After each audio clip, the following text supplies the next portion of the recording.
Hello, welcome to the second episode of Behind the Royal Curtain, the supplementary podcast for the Royal Theatre, where we talk about shows, the history of the theatre, whatever Shaun and I really want to talk about. Today, we are here with the director and co-directors of Nevermore, the underground show that is happening, Curtis, Zaydin, and Shannon. Thanks for being here. Thanks for having us. Thanks for having us. Hi. So we're just going to ask you guys some questions about the show, as well as the Royal Teen group that has been going on, that's been having a lot of success recently. So first off, if you guys would tell us your history with the theater, with the Royal Theater.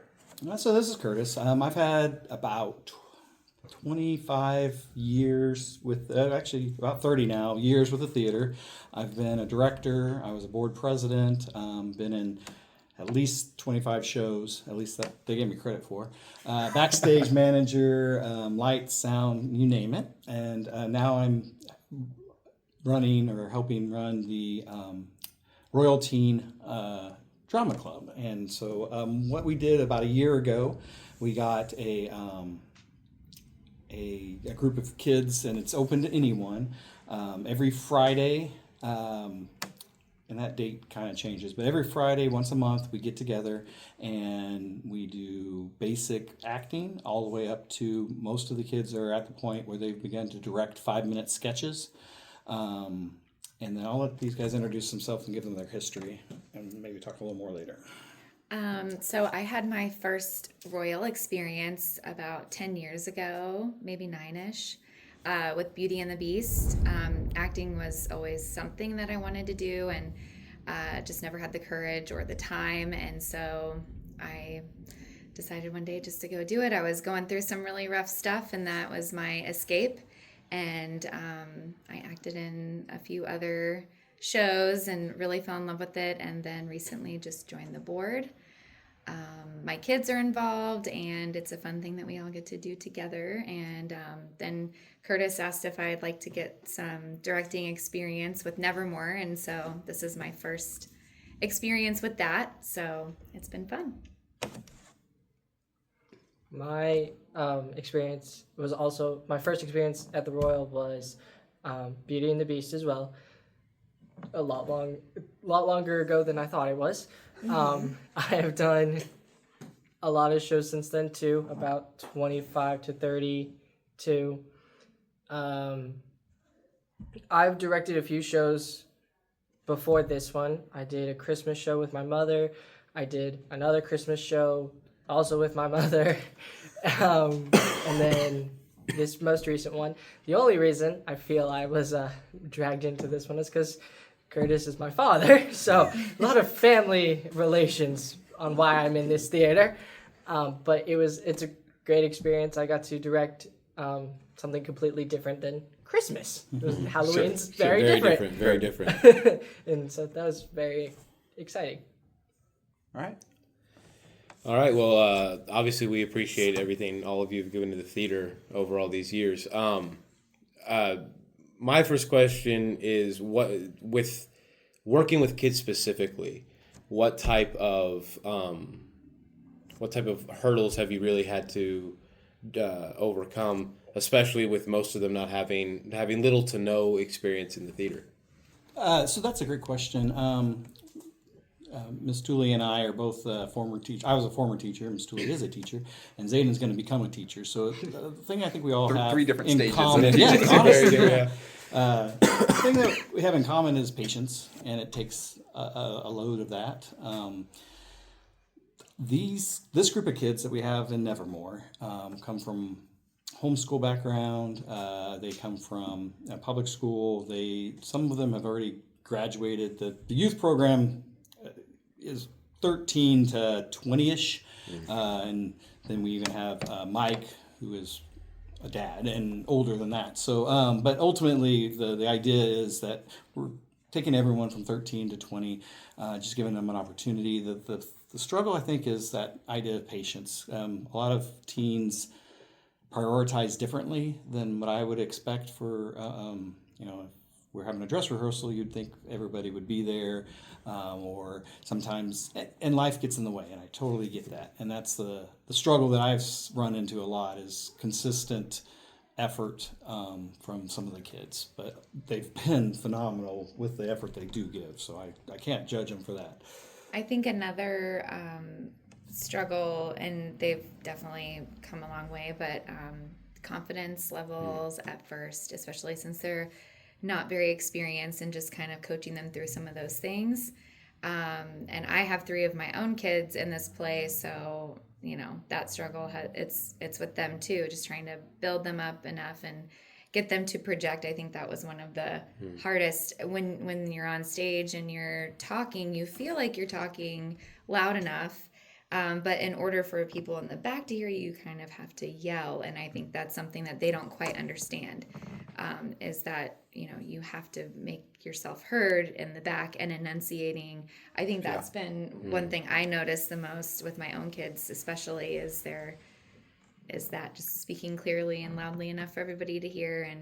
And on the way here, we had a volleyball game this morning, so we're competing with sports as well.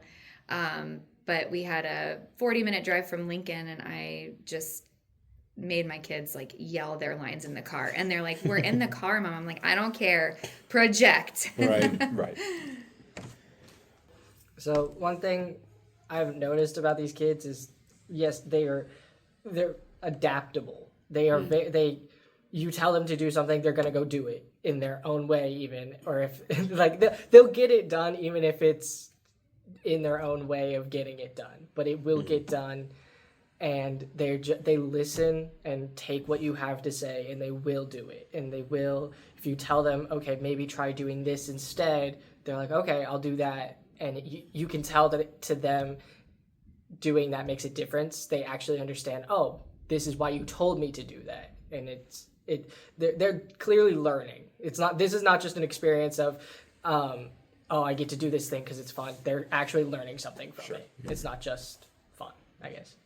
On the flip side of that, is there something that you thought would be a big struggle that ended up being incredibly easy, isn't a stress point at all for you? I didn't think they would listen. As teenagers, I didn't think they were going to be very adaptable, and I thought there would be a lot more arguing. That did not seem to be the case with these kids, and I was very appalled. Or I kind of imagine it like herding cats in a way with all the kids, but they do pretty well. I really appreciated the parent support. Oh, yeah.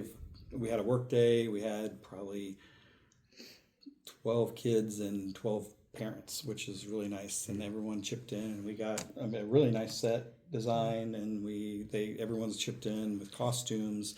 They're very willing to help out, and that's been really appreciated. All of our lights are run by parents. Lights are run by parents, backstage curtains. There's been a lot of support. Awesome. And that's the kids' parents that are helping out, and that's really nice to see. Getting everyone involved in the theater is really what kind of the Royal's about, is family theater.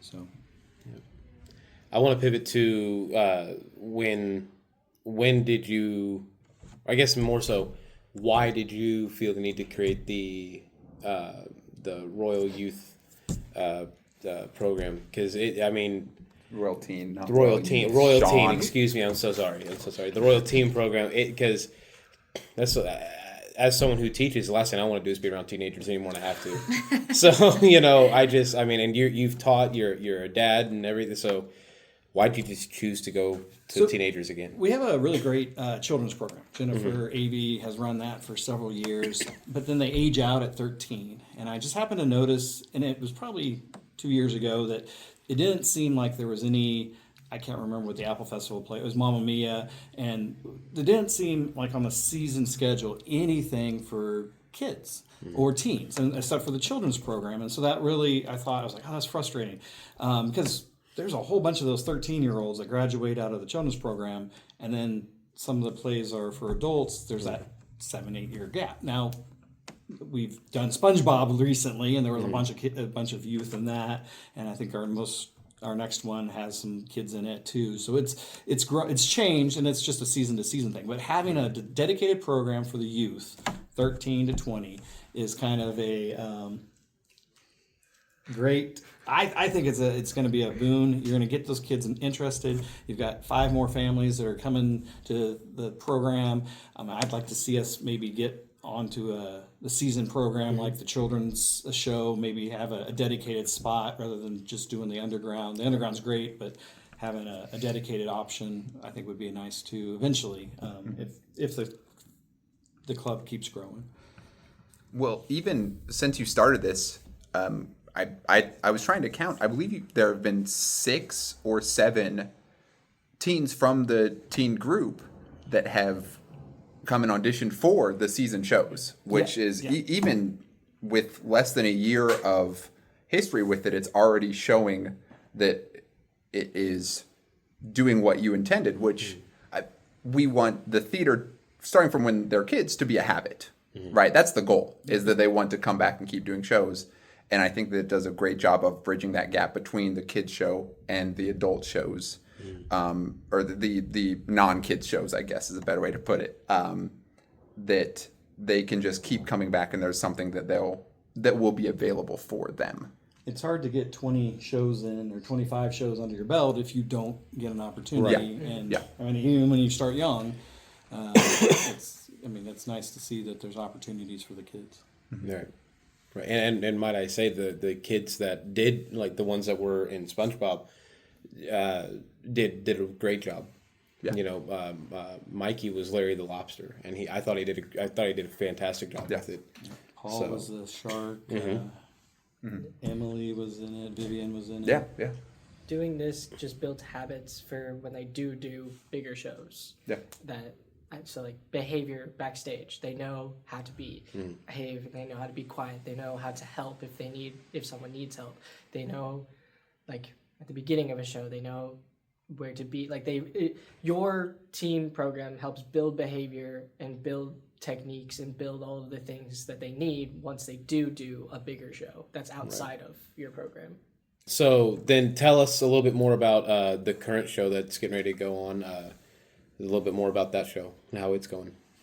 So if you like spooky, this is 13 gothic horror-esque stories. They're every English teacher's middle school, high school English teacher's dream, because they're short stories that we've adapted into 5-minute sketches. So we start off with the fall of the House of Usher, a classic Edgar Allan Poe, and then we transition to the Cask of Amontillado, and then so each of these different, and then we even have some more modern ones like The Lottery and Gotham Cafe, written by Stephen King. And so each of these little 5-minute sketches gives you a glimpse into the madness, the horror of Gothic-esque.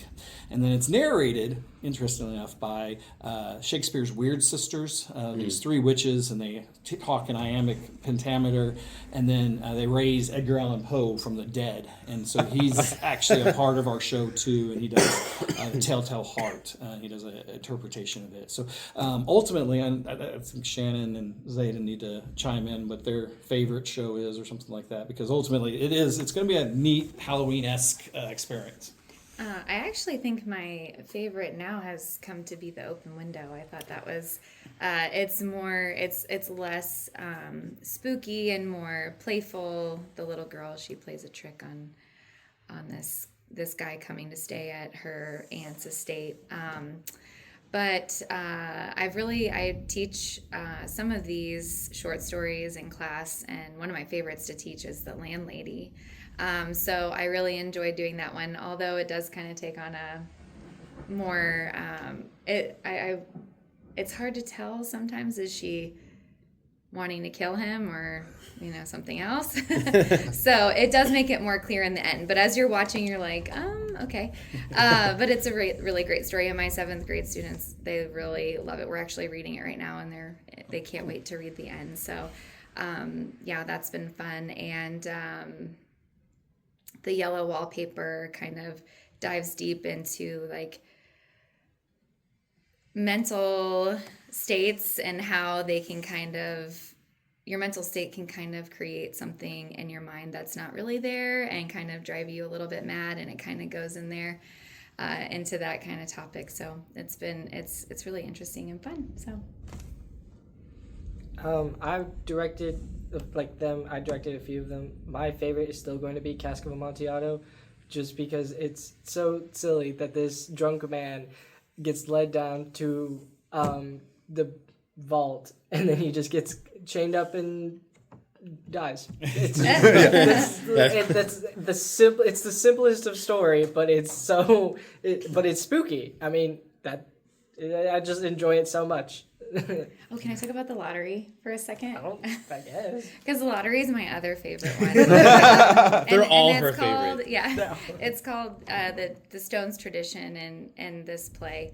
But it is based off of the Shirley Jackson's The Lottery. And that it puts like a spooky kind of eerie spin on like herd behavior and just following what someone tells you to do, and everyone's doing it. So we need to all do this. And that's why I kind of like it. When I teach that in school, we go into the psychology behind herd behavior, but I won't go into that now. But